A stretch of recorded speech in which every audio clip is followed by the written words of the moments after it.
చూసి ఉండదు. అంటే మంత్రి పదవి మీద ఎందుకంత మోజు అనేది నిజంగా తెలంగాణ ప్రాంతంలో ఉన్న ప్రజల యొక్క తలరాతను రాచేందుకు మంత్రి పదవి తీసుకుంటే బాగానే ఉండదు. మరి రికమెండేషన్లతో వచ్చే మంత్రి పదవి, ఆ రికమెండేషన్లకు సంబంధించిన భారీ మూల్యాన్ని కూడా చెల్లించాలి కదా. అంటే దానికి కావాల్సిన లావాదేవీలను కూడా చేసే ఉంటారు కదా, భారీ స్థాయిలో అవి జరిగే ఉంటాయి కదా అనేది ప్రధానమైన చర్చ ఇక్కడ కనబడతాను. అయితే ఒకరు ఆ విధంగా ఉంటే ఇక మరో కొంతమంది వీళ్ళ గురించి నేను చెప్తా, చాలా పద్ధతిగా చెప్పాలి. ఎందుకంటే ఇలా కాంగ్రెస్ పార్టీకి సంబంధించి వాళ్ళ ఇన్ఛార్జులు, వాళ్ళ పరిస్థితి ఏంది, వాళ్ళ కథ ఏంది, తెలంగాణ రాష్ట్రాన్ని పరిపాలిస్తారా లేకపోతే రాజీనామా చేసి వెళ్ళిపోతారా, ఇంకా ఎన్నాళ్ళు ఈ పంచాయతీ అనేది మనం మాట్లాడుకుందాం. ఒక ఎమ్మెల్యేకి సంబంధించి ఏమో అమెరికా నుండి పూర్తి స్థాయిలో కూడా కాంగ్రెస్ పార్టీల పంచాయతీది మంత్రి పదవుల కోసం వీళ్ళు అల్లాడుతున్న పరిస్థితికి సంబంధించి చెప్తున్నా. ఈ మంత్రి పదవుల కోసం ఎవరైతే ఉన్నారో ఈ ఆరుగురికి 6 మంత్రి పదవులు ఉన్నాయండి. 6 మంత్రి పదవులకు 6 రకాల స్టేట్మెంట్లు వచ్చినాయి. ఒకటి, ఈ ఫస్ట్ ఎమ్మెల్యేకు సంబంధించి అమెరికా నుండి రికమెండేషన్ జరుగుతుంది. ఇది ఆశ్చర్యకరమైన విషయం. భారతదేశంలోని ఒక రాష్ట్రానికి సంబంధించిన ప్రభుత్వం ఏర్పడితే ఆ ప్రభుత్వానికి సంబంధించి మెంబర్ ఆఫ్ లెజిస్లేటివ్ అసెంబ్లీ సభ్యుడు అమెరికాకు సంబంధించిన కమలా హారిస్కు సంబంధించి తన చేత పూర్తి స్థాయిలో ఏఐసిసికి సంబంధించిన రాహుల్ గాంధీకి రికమెండేషన్ పోయిందంటే కాంగ్రెస్ పార్టీకి సంబంధించిన నేతల వాళ్ళ యొక్క రికమెండేషన్లు ఏ తారాస్థాయిలో ఉన్నదో ఇది ఒకసారి చూస్తుంది. ఇక రెండో ఎమ్మెల్యే రికమెండేషన్ కాంగ్రెస్ పార్టీకి సంబంధించి ఇది అమెరికా నుండి వస్తే, రెండోది కర్ణాటక నుండి వచ్చింది. ఈ కర్ణాటక నుంచి మనందరికీ తెలుసు కదా, తెలంగాణ రాష్ట్రానికి కేసీ వేణుగోపాల్ అయిన ఓ పెద్ద మనిషి ఉంటాడు, మీ అందరికీ తెలిసిన విషయం. తెలంగాణ రాజకీయాలను మొత్తం కూడా పూర్తి స్థాయిలో కూడా దగ్గరుండి పరిశీలించి ఎవరు ఉండాలి, ఎవరు పోవాలి, ఎవరు ఎప్పుడు రావాలి, ఎవరు ఎలా చేయాలి అనేది ఆయన పూర్తి స్థాయిలో ఆయన చక్రంలో నడుస్తుంది. తెలంగాణలో ప్రజాప్రతినిధులు ఎట్లనో కర్ణాటకలో కూడా గంతే. కానీ ఆయనకు రాహుల్ గాంధీకి వాళ్ళ యొక్క అంటే రాహుల్ గాంధీ కుటుంబానికి ఆయనకు మంచి సంబంధాలు అంటే మంచి సంబంధాలు ఉండడంతో పూర్తి స్థాయిలో కూడా ఏంటి అంటే తెలంగాణ రాష్ట్రానికి సంబంధించి పూర్తి స్థాయిలో ఇక్కడ పరిస్థితులన్నింటినీ కూడా చూస్తారు. ఆయన చేత ఒక రికమెండేషన్. ఇక మూడోది ఏంటి అంటే మీరు ఆశ్చర్యపోతారు, ఏంటి అంటే ఇది మరో దేశం పేరు.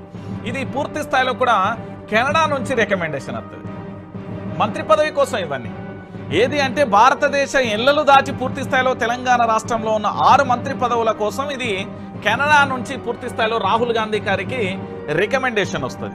ఇది మూడో అంశం. ఇక నాలుగో అంశం ఏంటంటే మీ అందరికీ తెలిసిన విషయమే కదా, తెలంగాణ రాష్ట్ర వ్యాప్తంగా భారతదేశానికి సంబంధించిన ప్రధాని నరేంద్ర మోడీ గారి భారతీయ జనతా పార్టీ నుంచి కూడా ఇంకో ఎమ్మెల్యే బీజేపీ పార్టీ నుంచి కూడా కాంగ్రెస్ ఎమ్మెల్యే రికమెండేషన్ కోరుతారు.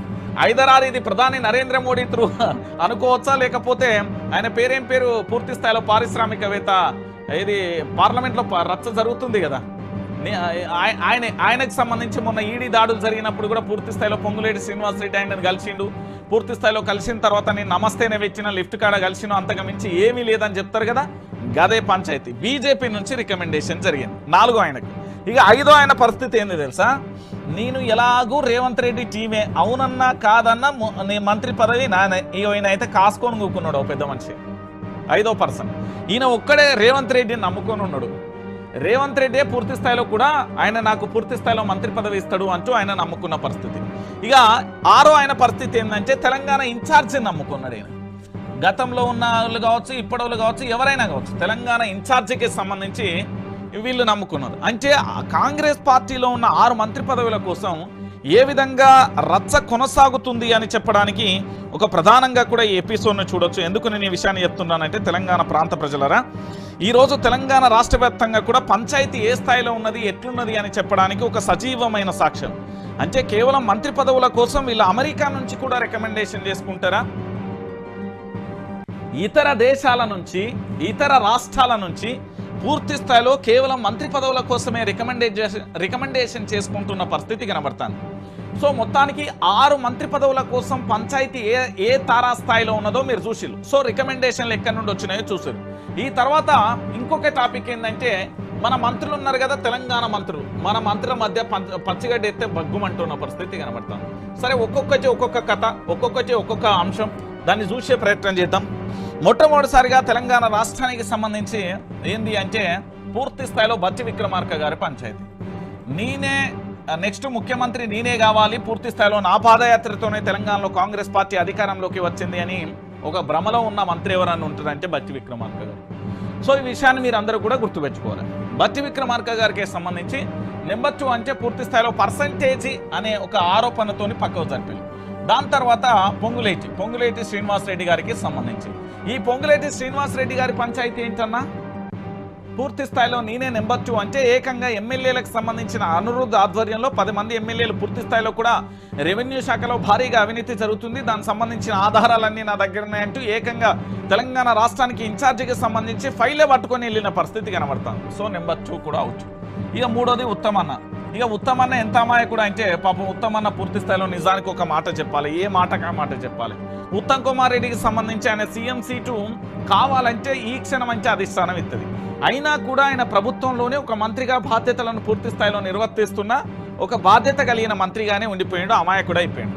ఇక దాని తర్వాత మీ అందరికీ తెలిసిన విషయమే నల్గొండకు సంబంధించిన మరో మంత్రి, ఆయన పేరు కోమటిరెడ్డి వెంకటరెడ్డి గారు.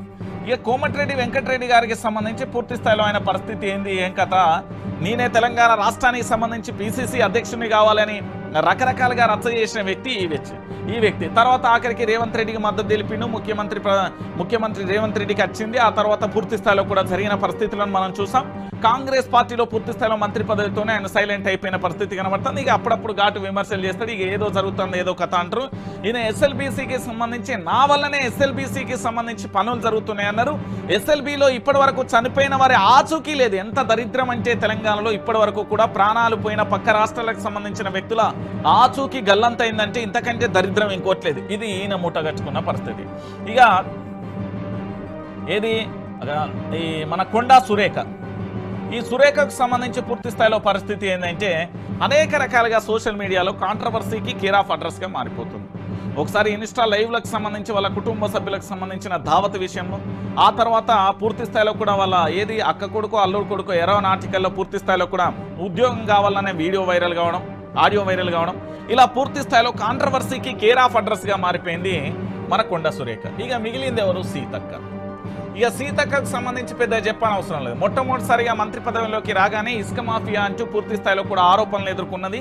ఆ తర్వాత నిన్నటి ఎపిసోడ్కు పూర్తి స్థాయిలో కూడా గతంలో కరోనా సమయంలో చేసింది అంతా ఉత్తదే, ఎందుకంటే నిన్నటితోనే క్లారిటీ అయిపోయింది, ముసుగు తొలగిపోయింది. నిజం చెప్పాలంటే ముసుగు తొలగిపోయింది. మంత్రి పదవి లేనప్పుడే అంత సేవ చేసిన వ్యక్తి మంత్రి పదవిలో వచ్చినప్పుడు అద్భుతంగా పనిచేయాలి. అలాంటిది మంత్రి పదవి వచ్చిన తర్వాత కూడా అద్భుతంగా పని చేయకుండా పూర్తి స్థాయిలో ప్రాణాలు పోతుంటే బాయ్ బాయ్ అని చెప్పుకుంటూ పోవడంతో తెలంగాణ ప్రాంత ప్రజలకు అర్థమైపోయింది. ఇక నెక్స్ట్ ఎవరు, జూపల్లి. ఇక జూపల్లికి సంబంధించిన పంచాయతీ ఏంది, ఆయన నియోజకవర్గానికి సంబంధించి పూర్తి స్థాయిలో ఎన్ని హత్యలు జరుగుతున్నాయో చూస్తున్న పరిస్థితి కనబడుతుంది. దాంతోపాటు జూపల్లికి సంబంధించి ఆయన ఇతర రాష్ట్రాలకు సంబంధించి మహారాష్ట్ర, మధ్యప్రదేశ్కు సంబంధించిన బ్రాండ్ల విషయంలో ఇప్పటికే ఏ విధంగా ఆయన కాంట్రవర్సీకి కేర్ ఆఫ్ అడ్రస్గా మారిపోయిండో మనందరం కూడా చూసాం. కాంట్రవర్సీకి కేర్ ఆఫ్ అడ్రస్గా బలైపోయిన పరిస్థితి కనబడుతుంది. ఇక ఇంకెవరన్నా మిగిలిన అంటే ఇక మన రేవంత్ అన్న గురించి చెప్పాలంటే పూర్తి స్థాయిలో తెలంగాణ రాష్ట్రానికి సంబంధించి ముఖ్యమంత్రిగా బాధ్యతలు స్వీకరించిన మొదటి రోజు నుంచి కూడా తన మార్కు చూపెడతారు అంటే తన మంత్రివర్గం పూర్తి స్థాయిలో సపోర్ట్ చేయకపోవడం, తన పార్టీకి సంబంధించిన ఎమ్మెల్యేలు సపోర్ట్ చేయకపోవడం, అదేవిధంగా అధిష్టానం సపోర్ట్ ఉన్నప్పటికీ కూడా అధిష్టానం నుంచి పంపించిన దూతల సపోర్ట్ లేకపోవడంతో అంతర్గత కుమ్ములాట మొదలైన పరిస్థితి కనబడింది. సో దీంట్లో భాగంగా పూర్తి స్థాయిలో కూడా ఈ పంచాయతీ మంత్రులకు సంబంధించిన కొట్లాట ఇగో ఇట్లున్నది. సో మంత్రులందరూ కూడా పేరుకు మాత్రమే మంత్రులు, వీళ్ళందరూ జిరాక్సులు అని నేను అనను, కానీ తెలంగాణ ప్రాంత ప్రజలు అంటున్నారు. సో ఇక్కడ ఇతర రాష్ట్రాలు దేశాల నుంచి రికమెండేషన్ అయినాయి. ఇక్కడ పూర్తి స్థాయిలో కూడా మంత్రుల పరిస్థితి ఏందో అయిపోయింది. ఇక కాంగ్రెస్ పార్టీ అంటే ఏంది, కాంగ్రెస్ ఎవరో నేను ఎక్కడో రీల్లో చూసిన, ఎవరో ఆయన పీఠాని అంటే ఎవరో సనాతన ధర్మం కోసం పోరాడుతున్నా అని చెప్తాడు. ఆ స్వామి చెప్పిండు కాంగ్రెస్ అంటే ఖాన్ అంటే అది ముస్లింల పార్టీ అని ఆయన ముద్రేసేసి, నేను ఎన్నో రీల్లో చూసినది, ఆయన పేరు కూడా నాకు సరిగ్గా తెలియదు. సో రీల్లో చూసిన ఆయన ఖాన్ అంటే కాంగ్రెస్ అన్నాడు. భారతీయ జనతా పార్టీ అంటే ప్రజల కోసం అని చెప్పాడు. తెలంగాణ రాష్ట్రం అంటే తెలంగాణ రాష్ట్రం అంటే ఇక్కడే రాష్ట్రానికి సంబంధించిన పార్టీ అని ఆయన ఏదో విభజించి చాలా క్లారిటీగా చెప్పిండు. అది తర్వాత చెప్తాం. అయితే ఈ కాంగ్రెస్ పార్టీలో అంతర్గత కుమ్ములాట ఏ స్థాయిలో మొదలైందంటే ఇక్కడ పూర్తి స్థాయిలో కూడా చూడుర్రి, తెలంగాణ రాష్ట్రానికి సంబంధించిన ఈ ఇన్ఛార్జీల పర్వం ఎట్లా కొనసాగిందంటే గతంలో దీపాదాస్ మున్సి వచ్చింది పూర్తి స్థాయిలో పాపం మా నీలం మధుకు సంబంధించిన అమ్మాయి కూడా ఆయనకి ఎమ్మెల్సీ ఇప్పిస్తా అనేది మంత్రి పదవి ఇప్పిస్తా అనేది జంప్ అయిపోయింది. ఇప్పటివరకు ఆయన ఫోన్ ఎన్నిసార్లు ఫోన్ చేసినా అది ఉలుకు లేదు పలుకు లేదు, స్విచ్ ఆఫ్ వస్తుందట. ఈయన పరిస్థితి అగమ్య గోచరంగా మారిపోయింది. వెనక గొయ్యి ముందు నొయ్యి అన్నట్టుగా పరిస్థితి మారిపోయింది. ఇప్పుడు తెలంగాణ కాంగ్రెస్లో ఏం చేయాలో అర్థం కావలేదు. సొంత నియోజకవర్గానికి సంబంధించి కుమ్ములాట మొదలైంది. పూర్తి స్థాయిలో కూడా ఆయన అనేక రకాల ఇబ్బందులు ఎదుర్కొంటున్న పరిస్థితి కనబడుతుంది. ఇక ఈ ఇన్ఛార్జ్ అది అయిపోయినాక ఎవరు వచ్చారు? మీనాక్షి నటరాజన్. రాష్ట్రానికి సంబంధించి మీనాక్షి నటరాజన్ రావడంతో ఏది రాహుల్ గాంధీకి సంబంధించిన టీంలో అత్యంత కీలకమైన వ్యక్తి అంటూ ఒక రకంగా చెప్పాలంటే మీనాక్షి నటరాజన్ విషయంలో ఈ మీనాక్షి నటరాజన్ అత్యంత కీలకమైన క్రియాశీల అంటే పూర్తి స్థాయిలో కూడా ఒక మాటలో చెప్పాలంటే ఈమె వచ్చింది ఇక మార్పు వస్తుంది అన్నట్టుగా మామూలుగా బిల్డప్ ఇయ్యలే. బిల్డప్ అంటే ఆమెనంటలేను. తెలంగాణ కాంగ్రెస్కు సంబంధించిన నేతలు ఇక సోషల్ మీడియాలో మొత్తం ఇక డబ్బా కొట్టుడు స్టార్ట్ చేసింది. మీనాక్షి నటరాజన్ వచ్చిన తర్వాత ఏది ఆ డబ్బా భజన బిల్డప్లు అన్ని పూర్తి స్థాయిలో భజనలు ఇక చేసుడు రకరకాలుగా జరిగిపోయినాయి. దేంట్లో సోషల్ మీడియాలో చాలా బాధ అనిపించింది నాకు. ఒక రాష్ట్రానికి సంబంధించి పూర్తి స్థాయిలో సరే రాహుల్ గాంధీ వచ్చిందంటే ఒక అర్థం ఉన్నది, ఆ పార్టీకి సంబంధించి వారసత్వ కుటుంబానికి సంబంధించిన వ్యక్తి. సరే సోనియా గాంధీ వచ్చిందంటే ఓ అర్థం ఉన్నది. సరే మల్లికార్జున ఖర్గే వచ్చిందంటే ఓ అర్థం ఉన్నది. ప్రియాంక గాంధీ వచ్చిందంటే అర్థం ఉన్నది.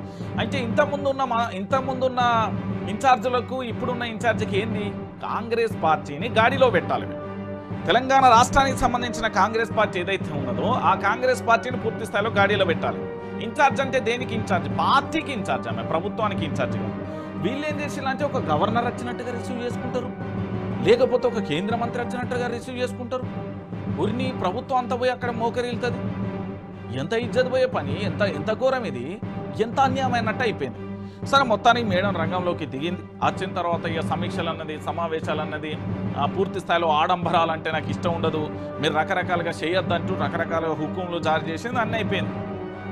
కట్ చేస్తే సీను తెలంగాణ రాష్ట్రానికి సంబంధించిన సచివాలయం 4 కోట్ల మందికి సంబంధించిన పరిపాలనా వ్యవస్థ ఏదైతే ఉన్నదో అక్కడ రాష్ట్ర ఉప ముఖ్యమంత్రికి సంబంధించిన బట్టి విక్రమార్క గారి ఛాంబర్లో ప్రత్యక్షమైంది. అరే ఇది ఎక్కడి పంచాయతీ భయ్? వాళ్ళ పార్టీని పటిష్టపరచుకోవడానికి గాంధీ భవన్ ఉన్నది, మరి సెక్రటరియట్లో ఏం పని? అసలు సెక్రటరియట్కు వీళ్ళు పోవాల్సిన అవసరం ఏమున్నది? సెక్రటరియట్లో వీళ్ళకి ఏం పని అని ఆరాధీసే ప్రయత్నం నేను మొదలుపెట్టాను. ఇక అప్పుడు మొదలైంది అసలు కథ ఏంది, అసలు లక్షణం ఏంది అనేది. అప్పుడు మొదలైన తర్వాత అసలు అర్థం కాని విషయం ఏంటంటే తెలంగాణ సమాజం మొత్తం కూడా ఆలోచించాల్సిన విషయం ఏంటంటే అసలు వీళ్ళు పూర్తి స్థాయిలో ఎందుకు ఇంతలా పూర్తి స్థాయిలో కూడా ఒక రాష్ట్రానికి సంబంధించిన ఇన్ఛార్జ్ చేస్తే ఇంత ప్రమోషన్ ఎందుకు చేస్తున్నారు, ఆ అవసరం ఏంది అనేది కూడా ఆలోచించాల్సిన విషయం. వాళ్ళ పార్టీని భవిష్యత్తులో ఏంటంటే వాళ్ళ పార్టీకి సంబంధించి పటిష్టం చేసుకోవడం, వాళ్ళ కార్యక్రమాలు చేయాలి. ఇక వీళ్ళు వచ్చిన తర్వాత పాపం మా రాష్ట్ర ముఖ్యమంత్రి యనమల రేవంత్ రెడ్డి గారికి తలనొప్పిగా మారిపోయింది. పాపం ఆయనను ఎట్లా అంటే ఊపిరి ఆడనిత్తలేరండి. ఇటు మంత్రులేమో ఓ పక్కన, ఎమ్మెల్యేలు ఇంకో పక్కన, ఇన్ఛార్జి ఇంకో పక్కన, వెనుకనేమో కార్యకర్తలే, ఇటు పక్కనేమో పూర్తి స్థాయిలో ప్రభుత్వాన్ని నడపాలని అధికారులు. ఆయన చుట్టుముట్టి అష్టదిగ్బంధనం చేసి పడేసి ఇక ముఖ్యమంత్రి గారు ఎటు పోదామన్నా ఏం చేద్దామన్నా అష్టదిగ్బంధంలో అయిపోయాడు. అష్టదిగ్బంధంలో చిక్కుకున్న తర్వాత ఇక ముఖ్యమంత్రి గారిని ఏం చేయమంటారు, ఏం చేయలేని పరిస్థితి అయిపోయింది. అయితే దీంట్లో భాగంగా ఈ షాడోల పంచాయతీ ఏందో ఒకసారి ఇదంతా చూద్దాం. కాంగ్రెస్లో అంటే ఇప్పటి వరకు మీనాక్షి నటరాజన్ చూసిళ్ళు, దీపాదాస్ మున్సిని చూసిళ్ళు. ఇప్పుడు నేను చెప్పబోయే వ్యక్తి కొత్త వ్యక్తి. వీళ్ళని ఏఐసిసికి సంబంధించిన వాళ్ళు లేకపోతే ఇతరత్ర ఎవరు నియమించలే, తాను మాత్రమే వ్యవహరిస్తున్నారు అనేది పంచాయతీ. ఒకసారి చూద్దాం. కాంగ్రెస్లో షాడో ఇన్ఛార్జ్, ఆయన కనుసన్నలలోనే పార్టీ సమీక్షలు. నటరాజన్ కన్నా ఎక్కువ హడావిడి, వివరాలు ముందు ఆయనకే ఇవ్వాలని కండిషన్, ఆ తర్వాతే ఇన్ఛార్జితో రివ్యూ మీటింగ్స్. అసహనం వ్యక్తం చేస్తున్న నేతలు. ఇది కథ. కాంగ్రెస్ లో ఆసక్తికరమైన పరిణామాలు చోటు చేసుకున్నాయని అధికార పార్టీలో చర్చ జరుగుతుంది. పార్టీలో కీలక నేత షాడో ఇన్ఛార్జ్ గా వ్యవహరిస్తున్నారనే ఆరోపణలు కూడా వినిపిస్తున్నాయి. కొన్ని రోజులుగా ఆయన హడావిడి ఎక్కువైందని పార్టీ నేతలు అసహనం వ్యక్తం చేస్తున్నారు. ఇన్ఛార్జి మీనాక్షి నటరాజన్ హైదరాబాద్ లో కాలు పెట్టినప్పటి నుంచి తిరిగి ఢిల్లీ వెళ్లే వరకు కూడా సదర్ లీడర్ చేస్తున్న హంగామా అంతా ఇంత కాదనే చర్చ కొనసాగుతుంది. సో ఏఐసిసికి సన్నిహితంగా ఉన్నారనే కారణంతో ప్రతి రివ్యూలో ఆయన కూర్చుంటున్నారని మండిపడుతున్నారు. ఒకటి, ఏఐసిసి ఆదేశాల సొంత నిర్ణయాల, ఢిల్లీ నేతలో సన్నిహితంగా ఉండే ఆ లీడర్ పిసిసి వ్యవహారాలలో జోక్యం చేసుకోవాలని ఏఐసిసి ఆదేశించిందా, లేక ఇక్కడ పార్టీ వ్యవహారాలలో పట్టు సాధించాలనే తాపత్రయ పడుతున్నారా అనేది చర్చ జరుగుతుంది. ఇటీవల మీనాక్షి నటరాజన్ రాష్ట్ర పర్యటనలో ఆయన